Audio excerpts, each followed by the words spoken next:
Mga kapatid, sa video ito, ang pag-usapan natin ay kung paano maglagay ng font sa CapCut gamit ang ating cellphone. So napakadali lang mga kapatid, tara samahan niyo ako para ipakita ko sa inyo kung paano maglagay ng font na hindi tayo magkakaproblema, hindi magkakaproblema yung mga video niyo sa mga font. So punta tayo sa Google Chrome, i-type natin yung the font.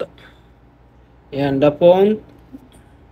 Yung tatlong tuldok dito sa bandang kanan, itaas nyo, gawin nyo request to stop site, i-zoom nyo.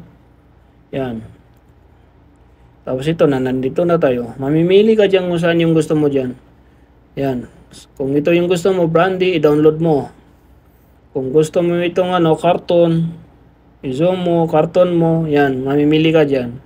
Pero mag-iingat ka lang sa pag-download dahil hindi lahat yan ay libre. Hindi lahat ng nakikita mo ay pwede mong angkinin. So bago mo yan i-download, punta ka dito sa More Option, 100% free, at yung free for personal use. Yan, i-submit mo para mga libre lang yung ibibigay ko sa'yo. Ibibigay sa'yo ni The Font. Tapos kung gusto mong itong si Adelia, yan. Tapos mga kapatid, kung gusto mo itong si Super Mario, ay i-download mo si Super Mario.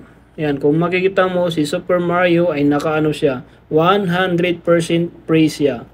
I-download mo, tap mo yung download, tapos yung baba sa download, open mo, kung saan mo sila lagay, save to file, ay isave mo sa font.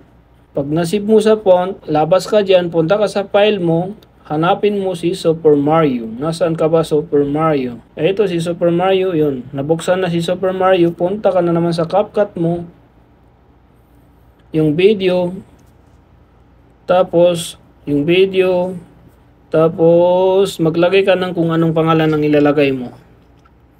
Jalani TV. Yan. Jalani TV. Yan. Punta ka sa font.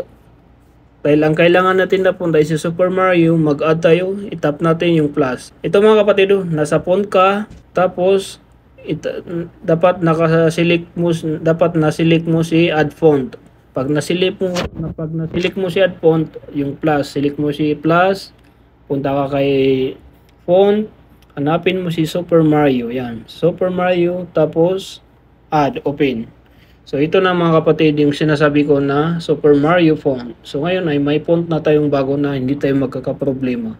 So yun lang mga kapatid. So yun mga kapatid, kung nagustuhan mo ang ganitong video, paki-like at paki-share at paki-subscribe ang aking YouTube channel na Jalani TV. Maraming salamat.